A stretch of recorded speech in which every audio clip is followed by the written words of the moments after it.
الحمد لله نحمده ونستعينه ونستغفره ونؤمن به ونتوكل عليه ونعوذ بالله من شرور أنفسنا ومن سيئات أعمالنا من يهده الله فلا مضل له ومن يضلله فلا هادي له ونشهد أن لا إله إلا الله وحده لا شريك له ونشهد أن سيدنا وسندنا وحبيب قلوبنا ومولانا محمدا عبده ورسوله الذي أرسله بالحق بشيرا ونذيرا وداعيا إلى الله بإذنه وسراجا منيرا أما بعد فأعوذ بالله من الشيطان الرجيم بسم الله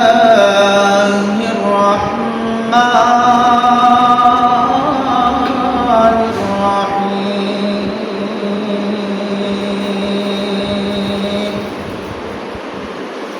يا أيها الذين آمنوا اتقوا الله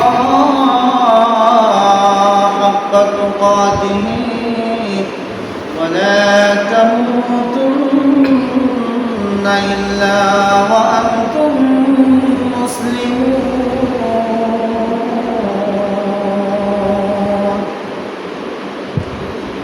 وقال تعالى في آية أخرى إن الله وملائكته يصلون على النبي يا أيها الذين آمنوا صلوا عليه وسلموا تسليما وقال رسول الله صلى الله عليه وسلم لا يؤمن أحدكم حتى أكون أحب إليه من والده وولده والناس أجمعين أو قال عليه الصلاة والسلام اللهم صل على محمد وعلى آل محمد كما صليت على إبراهيم وعلى آل إبراهيم إنك حميد مجيد اللهم بارك على محمد وعلى آل محمد كما باركت على إبراهيم وعلى آل إبراهيم إنك حميد مجيد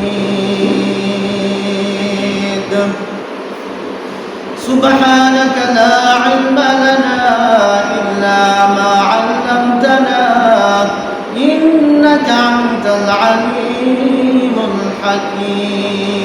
الحكيم صدق الله المولانا العظيم وصدق رسوله النبي الكريم ونحن على ذلك لمن الشاهدين আলহামদুলিল্লাহি রাব্বিল আলামিন। যেটা নবীর জন্মের 4 মাস, আরবি বছরের হিজরি 1447 সাল, এটা রবিউল আউয়ালের দ্বিতীয় জুম্মায়। এই জুম্মাতে আল্লাহ তাবারাকা ওয়া তাআলা আপনাকে আমাকে কবুল করে, মায়া করে, দয়া করে, মহব্বত করে, ভালোবেসে ইমানি জজবা, ইমানি চেতনা অন্তরে জাগরিত করে আল্লাহর ঘরে আসার বসার মতো তৌফিক যিনি আমাদেরকে এইটুকু সময় করে দিলেন, সেই মহান সৃষ্টিকর্তার দরবারে অন্তরে অন্তঃস্থল থেকে সকলেই কৃতজ্ঞতা স্বরূপ শুকরিয়া আদা বলি আলহামদুলিল্লাহ। আলহামদুলিল্লাহ। সম্মানিত হাজিরিন,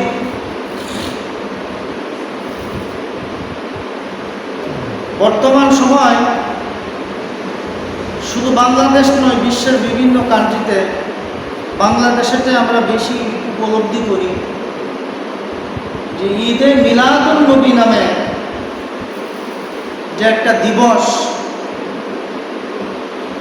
ঈদে মিলাদুন নবী সাল্লাল্লাহু আলাইহি সাল্লাম নামে যে একটা দিন, এটা খুশির দিন, আনন্দের দিন, এতে কোনো সন্দেহ নাই। কারণ আমাদের নবী এই দিনে জন্মগ্রহণ করেছেন। কিন্তু সেই নবীর জন্ম বৃত্তান্তকে কেন্দ্র করে অনেকেই নানান ধরনের কিছু প্রথা, কিছু বাতিল পদ্ধতি চালু করেছে, যেটা ইসলাম, কোরআন এবং সুন্নাহর বাহিরে, কোরআন এবং সুন্নাহ যেটাকে সমর্থন করে না, এমন কিছু রীতিনীতি চালু করা হয়েছে। এবং ঈদে মিলাদুন নবী সাল্লাল্লাহু আলাইহি সাল্লাম মানে নবীর জন্ম বৃত্তান্ত সম্পর্কে জানা, বুঝা। ঈদে মিলাদুন নবী, নবীর জন্ম সম্পর্কিত কিছু তথ্য, এটাকে ঈদে মিলাদুন নবী বলা হয়, নবীর জন্ম সংক্রান্ত বিবরণী, বর্ণনা। এটা তো পালন করার মতো, উদযাপন করার মতো কোনো কিছু বিষয় নাই। যেমন নবী 570 খ্রিস্টাব্দে 12ই রবিউল আউয়াল জন্মগ্রহণ করেছেন। নবী সুন্নতি পোশাক জুব্বা পরেছেন, পাগড়ি মাথায় দিয়েছেন, টুপি মাথায় দিয়েছেন, নামাজের পূর্বে ওযু করার সময় মেসওয়াক করেছেন, দস্তরখানে খানা দিয়েছেন। এইগুলি আমি মানতে পারবো, এগুলি আমল করার বিষয়। কিন্তু নবীর জন্মটা আমি কিভাবে আমল করব, কিভাবে মানব? এখন তথাকথিত কিছু সুন্নিয়াতের লোক আমাদের মুসলমানদের মধ্যে এত ইখতিলাফ, এত ধরনের বিরোধ, মতনৈক্য, এত ধরনের মতবাদ রচিত হয়েছে, যেটা কোনো অন্য ধর্মাবলম্বীতে নাই। যেমন আপনারাই দেখেন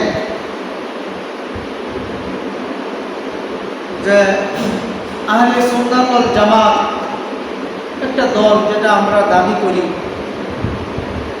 একটা সুন্নি নামে সম্প্রদায় আছে, তারাকে মাওলা আলী মিশাকে, হযরত আলীকে তারা বেশি অনুসরণ করে। আরেকটা সম্প্রদায় আছে শিয়া সম্প্রদায়, তারাও কিন্তু মুসলমান, ইসলাম ধর্মের অনুসারী, আল্লাহ মানে, রাসূল মানে। এরকমভাবে 126টা তরিকা আছে, 4টা মাযহাবের 4জন ইমাম, 4জন ইমামকে, 4টা ইমামের অনুসারী যারা অনুসরণ করতেছে, আমরা অনুসরণ করতেছি ইমাম আযম আবু হানিফা রাহিমাহুল্লাহ, আমরা হানাফি মাযহাব।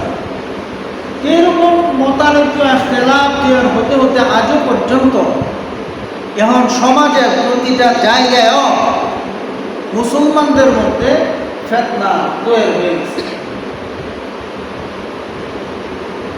যে কারণে আমজনতা, সাধারণ মুসলমান বেকায়দায় পড়ে আছে। এখন আমরা কোন পথে যাব? যেমন আমরা ছোটকালে সবে মেরাজের নামাজ মসজিদে বাপ চাচার সাথে গিয়ে পড়ছি, মসজিদ বইরা মুসল্লি, শবে বরাতের নামাজ, শবে কদরের নামাজ, এইগুলিকে সংক্ষিপ্ত করা হয়েছে। নামাজের পরে আমরা দোয়া করতাম, আর দোয়া মুখুল ইবাদ, দোয়া হলো ইবাদতের সারমর্ম, দোয়া হলো ইবাদতের মগজ। আল্লাহ তাআলা বলেন, যে ব্যক্তি আমার কাছে চায় না আমি তাকে কিছু দেই না, আর আমার কাছে যে চাইবে না আমি আল্লাহ তার প্রতি রাগান্বিত করি। যেমন একটা সম্প্রদায়, একটা দল আছে যে নামাজের পরে মুনাজাতের দরকার নাই, এটা উঠে দিছে। আবার এক দল আছে যে না, করলে সমস্যা নাই। এখন এইগুলির মধ্যে গুতাগুতি কেন? এক দল আছে যে 5 কল্লি টুপি দিলে এটা বেহেশতি টুপি, আর কিস্তি টুপি, খাঁচা টুপি, অমুক তমুক এটি দিলে এটি তেমন সুবিধা না, মানে নানান ধরনের। আরে ভাই, টুপি তো উনি মাথায় দিতেছে, মসজিদে তো উনি আসতেছে, আমার বয়ান করার মতো ফেতনা নামা যায়, যেখানে বয়ান করলে মানুষ সঠিক পথে আসবে, কোরআন সুন্নাহর দিকে দাবিত হবে, কোনো মতানৈক্য তৈরি হবে না, মানুষের মধ্যে দ্বিধাদ্বন্দ্ব হবে না, এমন বয়ান আমি প্রচার করি। অনেক নামাজে আইসে গেঞ্জি গায়ে করছে, তখন আমি কিন্তু তোর নামাজ হয়েছে না, যা অন্যরা আর মসজিদে আইতো না, লাভ হলো না লস হইল, লস হইল। তাহলে বুঝাইতে হবে যে ভাই, আপনি যে গেঞ্জি গায়ে দেয়া নামাজে আসছেন, আপনার নামাজটা মাকরুহাতের সাথে নামাজ হয়ে গেছে, কিন্তু মাকরুহ হয়েছে। যদি আপনি সুন্নতি পোশাকটা পরতেন তাহলে আপনার সওয়াব আরো বেশি হইত, কারণ আমরা আসছি তো বেশি লাভের জন্য। এইভাবে তারা বুঝাইতে হবে। ছোট ছোট পোলাপান মসজিদে অনেক সময় তারা একটু গন্ডগোল করে, কারণ ছোট পোলাপান হলো নিষ্পাপ, বেগুনাগার, এরা কোনো গুনাহ নাই, শয়তান এদেরকে ধোঁকা দিয়া যায়, এদের দ্বারা কিছু গুনাহ করাইতে।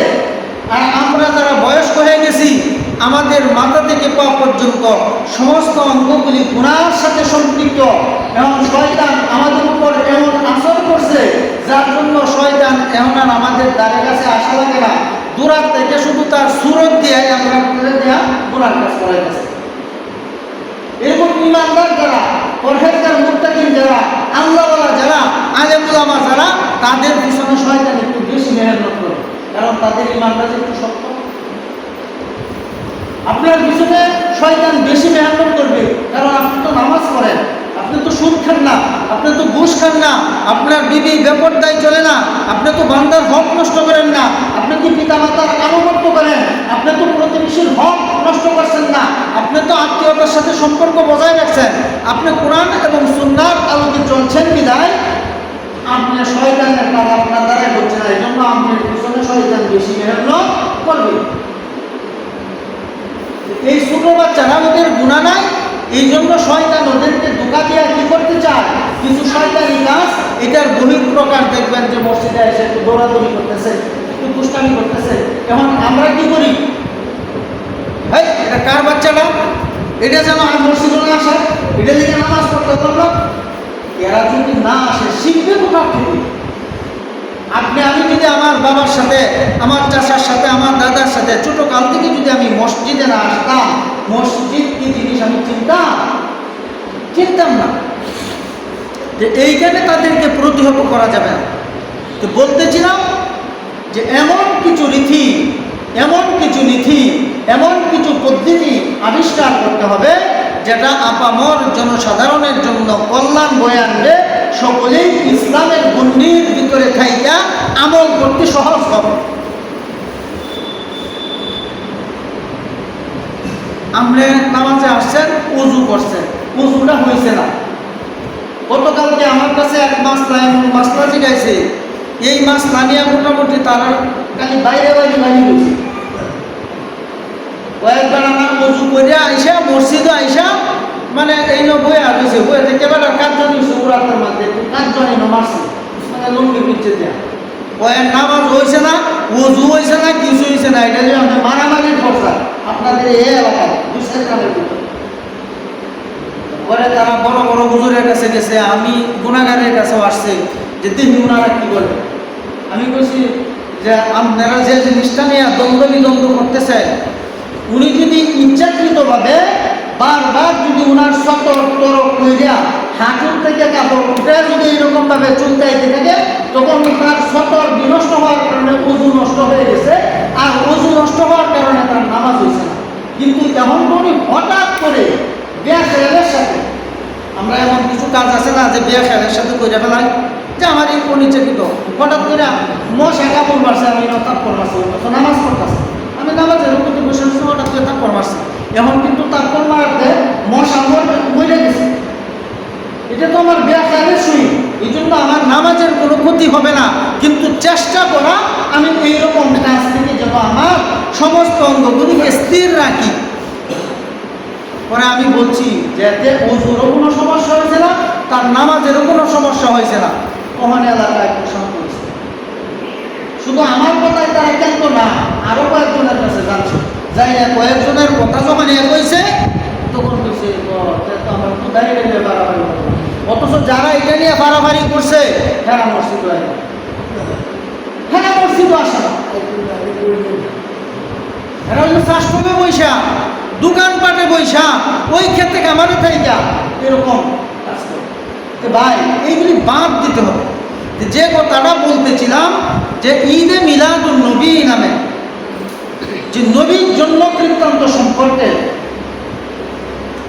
অনেক মানুষ কি করে, এই ঈদে মিলাদুন নবী উদযাপন করতে যায় তারা এমন পরিবেশ সৃষ্টি করে, একটা জমক চাকচিক্যময় পরিবেশ তৈরি করে, তারপরে জশ্নে জুলুসের মিছিল দিয়া, হ্যাঁ 2-4-5 মণ জিলাপি আইনিয়া বাস শাহবালা খাওয়ালে হয়ে যাবে।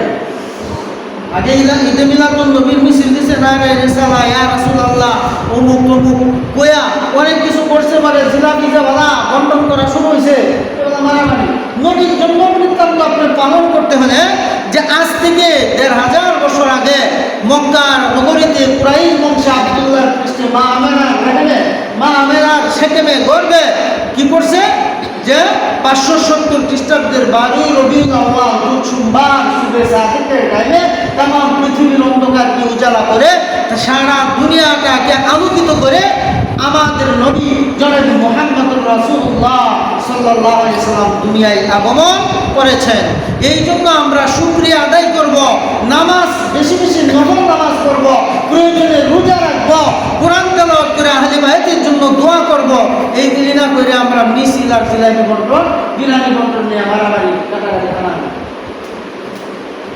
হ্যাঁ, এইখানে হতে পারে নবীর জন্ম বৃত্তান্তের আলোচনা এবং নবীর সিরাতের উপর আলোচনা হতে পারে, যেটা সিরাত নবী সাল্লাল্লাহু আলাইহি সাল্লাম সিরাত মাহফিল নামে যে যাই মাহফিল হয়, তাফসীরুল কুরআন মাহফিল, এটা হতে পারে, এইটা আমরা শুনবো। নবী আমাদের জন্য এই 63 বছরের জিন্দেগিতে কি করে গেছেন, আমি যদি নবীর জন্ম বৃত্তান্ত নিয়ে এত আনন্দ উল্লাস করি, তো নবী যে তায়েফের ময়দানে রক্ত ঝরিয়েছেন, তা আমি তো রক্ত ঝরাইছি, উহুদের ময়দানে দান মোবারক শহীদ করেছেন, আমি ইসলামের জন্য আমার কয়টা কাজ বাঁধছি, নবীর এক পাগল তো ওয়াজ করেনি, আমরা সকলেই জানি।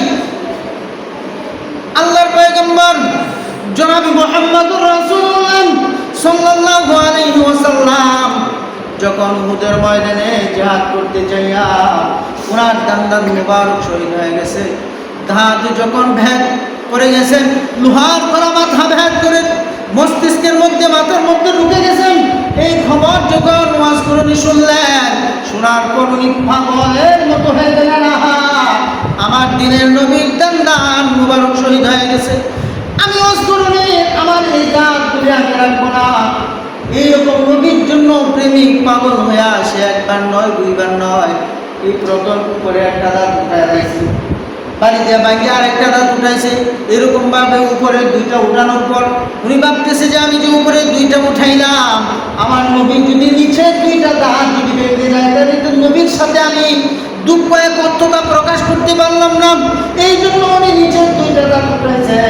এরকম করতে করতে যদি উপর এবং নিচে দুই চারটা দাঁত যদি নবীর ভেঙে না থাকে, যদি তার পাশে কোনো দাঁত যদি ভেঙে যায়, তাহলে আমি ওয়াজ করিনি তো নবীর সাথে একাত্মতা পোষণ করতে পারলাম না, নবীর সুখে সুখাহত অবস্থায় আমি কাটাইতে পারলাম না। এরকম ভাবে 25টা দাঁত নিজেই একটা একটা করে ভেঙে দিয়েছে। এইটার নাম হইল নবীর মহব্বত, এর নাম হইল নবীর আশিক। সুবহানাল্লাহ। এরা ছিল নবীর পাগল। আমির হামজা নবীর জন্য এরকম পাগল ছিল। হ্যাঁ, এখন আমরা কি করি? এই নবীর 63 বছরের জিন্দিগানির মধ্যে কত কষ্ট করেছে। এই নবীর জীবনী নিয়ে আলোচনা হতে পারে, নবীর জীবনের আলোচনা নিয়ে নবী অনাহারে অর্ধাহারে দিন যায় নাই, কত দিন গেছে। আমি ঈদে মিলাদুন নবী পালন করতে যাই, এখানে খাওয়া দাওয়া, হ্যাঁ এইরকম আনন্দ মিছিল, এই আতশবাজি করা, ফটকা ফুটানি, এইরকম জশ্নে জুলুসের মিছিল দেওয়া, নবী অনাহারে 2 দিন 3 দিন পর্যন্ত চলে গেছে। আমিও 2-3 দিন না খায় নবীর সাথে একাত্মতা পোষণ করি।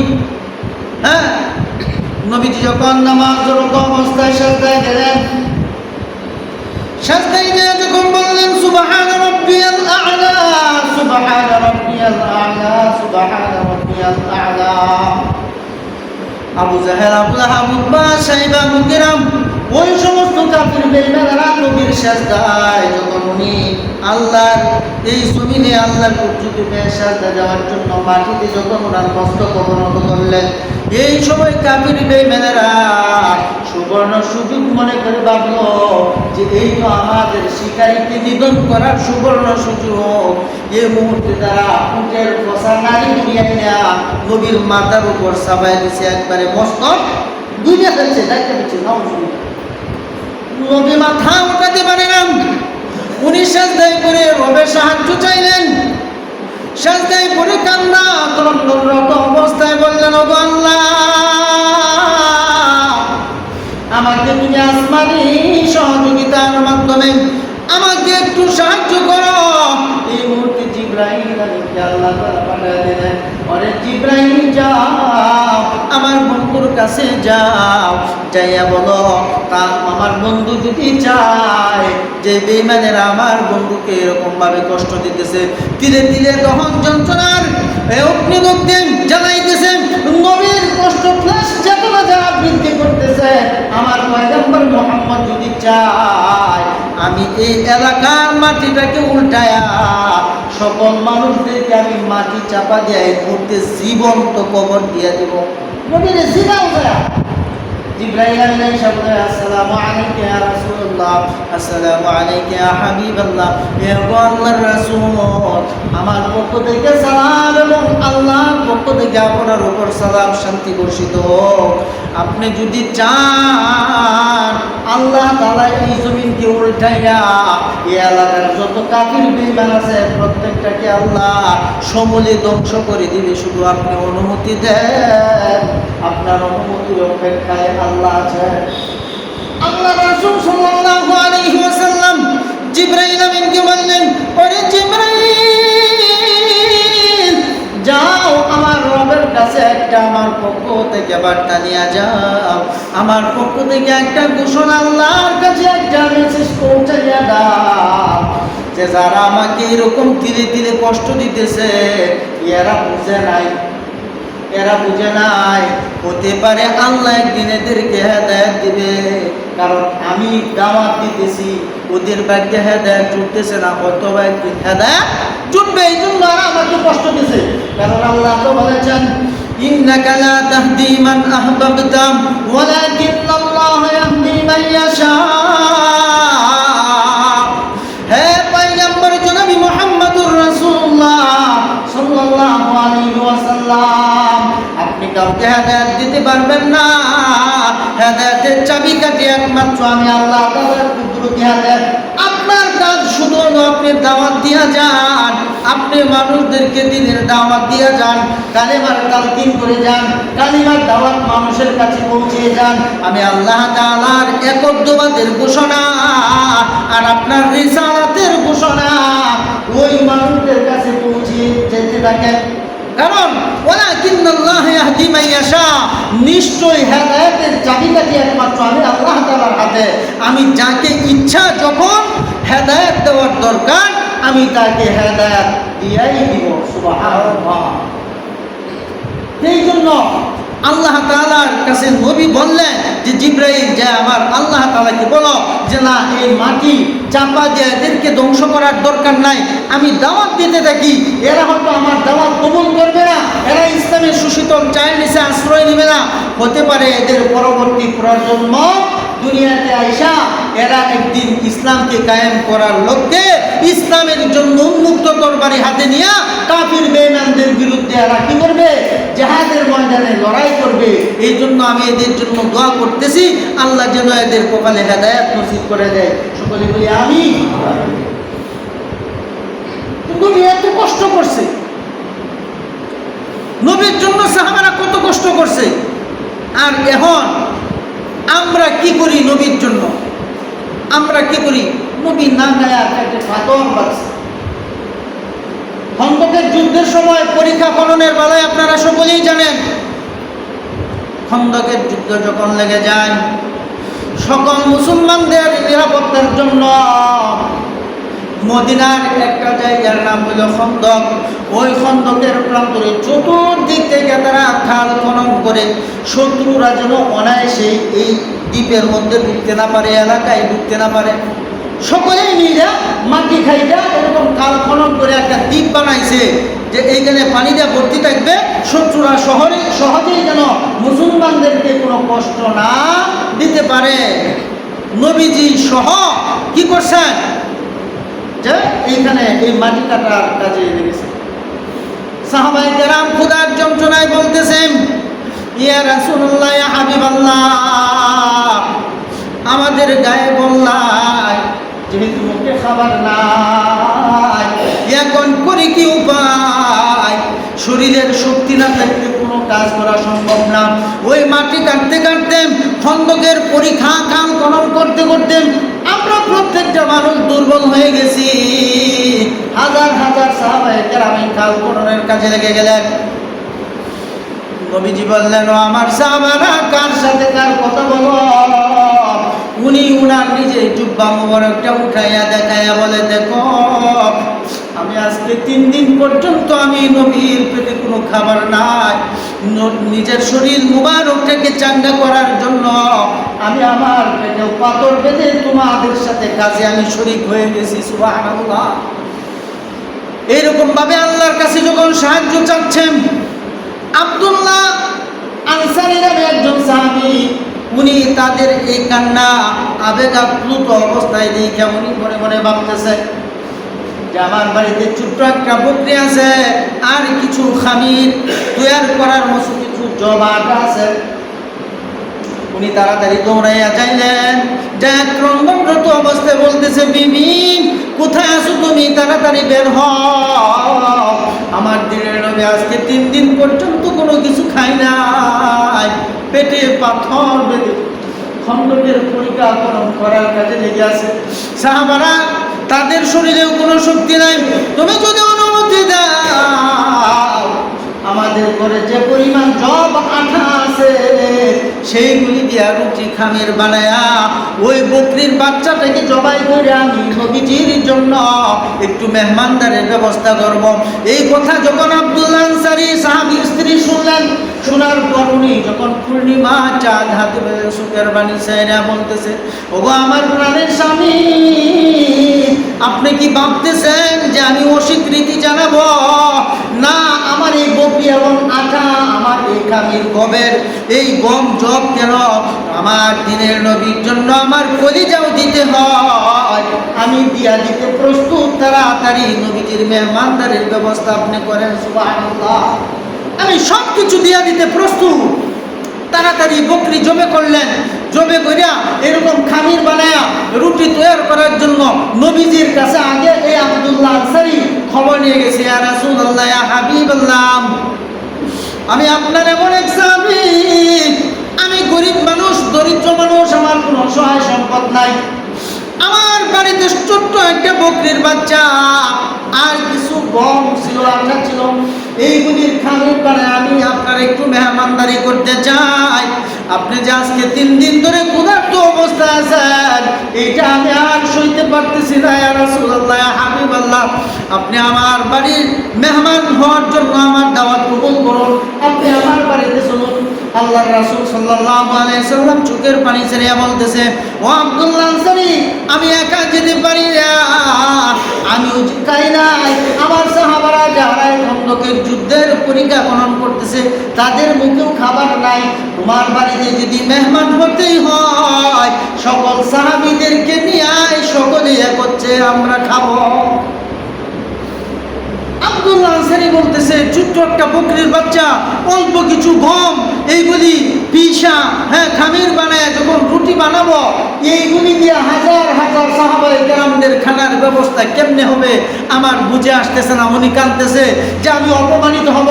নবীজি বুঝতে পারলেন, বুঝার পর বললেন, ও আমার সাহাবা আব্দুল্লাহ আনসারী, তুমি শুধু সম্মতি দিয়েছো, তোমার কোনো চিন্তা নাই, কোনো ভয় নাই।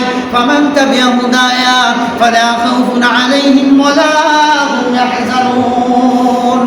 যে ব্যক্তি হেদায়েতের পথ অনুসরণ করে, সত্যের পথে অটল অবিচল থাকে, ইসলামের জন্য নিজের জীবন বাজি রাখতে বিন্দু পরিমাণ দ্বিধা করে না, নিজের সম্পদ কাতরে ইসলামের জন্য বিলিয়ে দেয়, ওই ব্যক্তির জন্য আল্লাহর আসমানি সাহায্য নেমে আসে। সুবহানাল্লাহ। এই জন্য তুমি চিন্তা করিও না সাহাবা, তুমি শুধু রাজি হও যে সকল সাহাবায়ে কেরাম। নবীজি ঘোষণা করে দিলেন, ও খন্দকের পরিকল্পনাকারী যত সাহাবী, একটা এলান শুনো, একটা ঘোষণা শুনো, তোমরা যারা আছো সকলে আব্দুল্লাহ আনসারীর বাড়িতে সকলের জন্য খাবারের ব্যবস্থা হয়েছে, তোমাদের সকলেরই দাওয়াত। সকলেই সমস্যরে বলছে আলহামদুলিল্লাহ, আলহামদুলিল্লাহ, আলহামদুলিল্লাহ। এইরকম তারা সকলেই দাওয়াত গ্রহণ করছে। সকলেই সিরিয়ালভাবে যখন যাবে, এর আগ মুহূর্তে নবীজি যাইলেন, যায়া ওই যে বকরি জবাই করার পর গোশত বানাইয়া যখন পাতিলের মধ্যে মশলা দিয়া এইরকমভাবে আগুনে ছড়াবেন, এইরকম রুটি যখন খামির তৈরি হয়ে গেছে, রুটি বানাবে, এর আগে আমার পয়গম্বর জনাবে মুহাম্মদুর রাসূলুল্লাহ সাল্লাল্লাহু আলাইহি ওয়াসাল্লামের বদন মুবারক থেকে, এই জবান থেকে, মুখ থেকে একটু লালা মুবারক নিয়া ওই গোশত এবং রুটির খামিরের সাথে মিশায় দিয়েছে। দেওয়ার মধ্যে সাথে সাথে এমন বরকত, শত শত লোকদেরকে বলছে তোমরা এই খামির থেকে রুটি বানাও, আরেকজনকে বলছে জাল দিয়ে তাড়াতাড়ি তরকারি পাকাও। এই রুটি বানাইছে আর এইরকম ভাবে তরকারি পাকানো হয়েছে, আর সকল কি বলছে যে সিরিয়াল ভাবে বসে যাও। সবাই সিরিয়াল ভাবে বসছে। বসার পর আব্দুল্লাহ আনসারীর মনে চিন্তা একটাই, ছোট্ট একটা বকরি, অল্প কিছু খামিরের রুটি এইটা দিয়ে হাজার হাজার মানুষের মেহমানদারি, আমার বুঝে আসতেছে না। হুজুর তাকে সান্ত্বনা দিলেন, তুমি চিন্তা করিও না, ভয় পেও না, আলা তাহজান ইন্নাল্লাহ মা'ানা, আল্লাহ আমাদের সাথে আছেন। আমরা ইসলামের পক্ষে আছি, আমরা কোরআন এবং হাদিসের পক্ষে আছি, আমরা মুসলমান হিসাবে আল্লাহর জমিনে আল্লাহর দ্বীন কায়েমের লক্ষ্যে আছে। কাজেই আমরার কোনো ভয় নাই। আল্লাহ কুদরতি গায়বী খাজানাত থেকে, রহমতি বরকতি খাদ্য ভান্ডার থেকে আমাদের সকলের মেহমানদারির ব্যবস্থা করে দিবেন কে? আল্লাহ তাআলা। তুমি চিন্তা করিও না। নবীজি যখন উনার নিজের মুখ থেকে লালা একটু ভরাইয়া দিলেন তরকারির সাথে আর রুটির সাথে, হাজার হাজার সাহাবায়ে কেরাম খেতে বসছে। শত শত সাহাবারা এরকম যেটা আমরা বলি শাহিদারি, এরকম শাহিদারি করতেছে। সবাই তৃপ্তি সহকারে, একটা নয় দুইটাই নয়, যার যে পরিমাণ খাবারের দরকার এই পরিমাণ গোশত এবং রুটি প্রত্যেকে তৃপ্তি সহকারে পেট করে খাইছেন। খাওয়ার পর আরো সকলকে জিগাইলেন, ও সাহাবায়ে কেরাম, আরো কেউ খাবারের বাকি আসেনি, আরো কারো খাবারের দরকার আসেনি। সকল সাহাবায়ে কেরাম বললেন, ইয়া রাসূলুল্লাহ, ইয়া হাবিবাল্লাহ, আল্লাহর কসম করে বলি আমাদের আর ক্ষুধা নাই। আমরা প্রত্যেকে তৃপ্তি সহকারে, এমন তৃপ্তি সহকারে খানা খেয়েছি, মনে হয় জীবনে এমন তৃপ্তি সহকারে আর খানা কোনোদিন খাই নাই। সুবহানাল্লাহ। সবাই খাইছো? খাইছি। শেষ পর্যন্ত আব্দুল্লাহ আনসারী কে বললেন যে এখন ডেক্সির মধ্যে যে পরিমাণ তরকারি আর যে পরিমাণ রুটি আছে এইগুলি নিয়ে আসো, তুমি এবং আমি খাবো, আর বাকি যেগুলি থাকবে তোমার বিবি সাহেবের জন্য গৃহের মধ্যে পাঠিয়ে দিবা। উনারাও খাইছে তৃপ্তি সহকারে যে আরো খাও, আরো খাও। পরিপূর্ণভাবে সকলেই তৃপ্তি সহকারে খাইছে। খাওয়ার পর যতটুকু বকরির গোশত ছিল আর যে পরিমাণ রুটি তৈরির জন্য প্রথম খামির, যে খামির দেওয়া যতগুলি রুটি ছিল, হয়তো এইরকম গোশত এইরকম রুটি এখনো রয়ে গেছে। সুবহানাল্লাহ। আল্লাহ পাক রব্বুল আলামিন ফেরেশতা জিবরাইল আমিনকে হুকুম দিয়া দিলেন, ওরে জিবরাইল যাও আমার বন্ধু আজকে আব্দুল্লাহ আনসারী গরিব সাহাবীর বাড়িতে মেহমানদারির ব্যবস্থা, হাজারো হাজারো মানুষের মেহমানদারির ব্যবস্থা। ওই সামান্য মাংস, সামান্য গোশত এবং রুটির খাবারের সাথে জান্নাতের রুটি এবং গোশত মিশাইয়া দাও। এইখান থেকে হাজার সাহাবী কেন লক্ষ লক্ষ সাহাবাই কেরামও যদি খানায় শরীক হতো, সকলেই পরিপূর্ণ তৃপ্তি সহকারে খাইতে পারত। তারপরেও বিন্দু পরিমাণে যে পরিমাণ খাদ্য গোশত প্রথম ছিল এর থেকে কমতো না। সুবহানাল্লাহ। এটা ছিল জান্নাতি খানা। হ্যাঁ, এইরকম ভাবে তারা না খায়া কষ্ট করে দিন প্রচার করছে। আর আপনি আমি 2 বেলা 3 বেলা খাইতেছি, পেট ভরে খাওয়ার পরেও বাজারে আইসা যে আজকে খাবারটা জুত হয়েছে না, হ্যাঁ, শাসটলে আইসে কি করতেছি আমরা? পুরি খাইতেছি, সিঙ্গারা খাইতেছি, রুটি খাইতেছি, কেক খাইতেছি, কত ধরনের মুখরোচক খাবার খায়াও আমরা দিন যাচ্ছে না, মনের মধ্যে তৃপ্তি আসতেছে না। এই অতিরিক্ত না খেয়ে অতিভোজন ভালো না। যেটা আমরা অতিরিক্ত এই না ডেলি যে টাকা আমি আমার শাসনের জন্য দেই, আমি আমারে দেই, উদাহরণ দিচ্ছি, আপনারা কথা বলে গোসাই নাই, এই টাকার একটা অংশ যদি আল্লাহর এই ব্যাংকে এই ডিপিএস হিসাবে সঞ্চয়ী অ্যাকাউন্ট হিসাবে মসজিদ এবং মাদ্রাসায় রাখতাম, এই দানের বিনিময়ে আল্লাহ তাআলা আমাকে হাসরের ময়দানে আল্লাহর কুদরতের আরশের ছায়ার নিচে জায়গা করে দিবে। সুবহানাল্লাহ। কিন্তু জুম্মার দিন আসলে অনেকেই আমরা 10 টাকা দেই, কেউ 5 টাকা দেই, এখনো আবার 2 টাকা নোট, অন্য কোথাও কিন্তু চলে না মসজিদ ছাড়া আর ভিক্ষুকরে দেওয়া ছাড়া। ভিক্ষুকও নেয় না, তো আপনি 2 টাকা দিবেন, আপনি দিতে পারতেন না, তো 2 টাকা দেওয়ার ধরার নাই, আপনি গরিব মানুষ, আপনি রিতা ভিক্ষুকে কইলাম। কিন্তু আল্লাহর মসজিদে আমরা এখনো 2 টাকা 5 টাকা দান করি। আমি একটা চা পান খাইলে 10 টাকা চলে যায়, আমার আরেক বন্ধুদের যদি চা পান খাই আমার 20 টাকা চলে যায়। তো সপ্তাহে যদি আমি 10টা টাকা আল্লাহর মসজিদে না দিতে পারি, আপনারাই দিতেছেন, কিন্তু দেওয়াতে যেন কোনো ভুল ত্রুটি না হয়, দেওয়ার মধ্যে যেন কোনো গ্যাপ না পড়ে। এই দানের বিনিময়ে আল্লাহ তাআলা আপনার আমার পূর্বপুরুষ এবং পরপুরুষ, হ্যাঁ, যারা বেঁচে আছি এবং যারা মুর্দা হয়ে অন্ধকার কবরে চলে গেছে, সকলকে আল্লাহ তাআলা দানের উসিলায় মাফ করে দিবে। সুবহানাল্লাহ। এবং হাসরের ময়দানে আল্লাহ তাআলা তার আমলনামাগুলি ডান হাতে পৌঁছায় দিবে এবং দানকারীদেরকে আল্লাহর আরশের ছায়ার নিচে জায়গা দিয়া বলবে যে তুমি বিনা হিসাবে জান্নাতে চলে যাও। সুবহানাল্লাহ। এই জন্য বখিলি না করে মহব্বত করব মসজিদ এবং মাদ্রাসা, আলেম উলামা, দিনদার, পরহেজগার, মুত্তাকিন, সালফে সালিহিন, ইমানদার ও তলাবা, হ্যাঁ, এরকম ছাত্র, এইরকম যারা অসহায় নামাজি ব্যক্তি, তাবলিগি ব্যক্তি, এরকম যারা হক পথে চলে, সত্যনের পথে চলে, তাদেরকে আমরা মহব্বত করব, ভালোবাসবো। যতই ভালোবাসবো, যে বলা হয়েছে যে একজন আরেকজনকে যদি আল্লাহর সন্তুষ্টির জন্য ভালোবাসে নিঃস্বার্থভাবে, এরাও হাসরের ময়দানে আল্লাহর আরশের ছায়ার নিচে জায়গা পাবে, ওদের আমলনামা ডান হাতে পাবে, বিনা হিসাবে এরাও জান্নাতে যাবে। সুবহানাল্লাহ। আমি মহব্বত করতে পারতেছি না, কিন্তু অন্ততকে হিংসা না করি কাউকে। হিংসা আমার সকল নেক আমল ধ্বংস করে দেয়। আমি একজনের উপকার করতে পারতেছি না, আরেকজনের ক্ষতি করার চেষ্টা না করি। হ্যাঁ।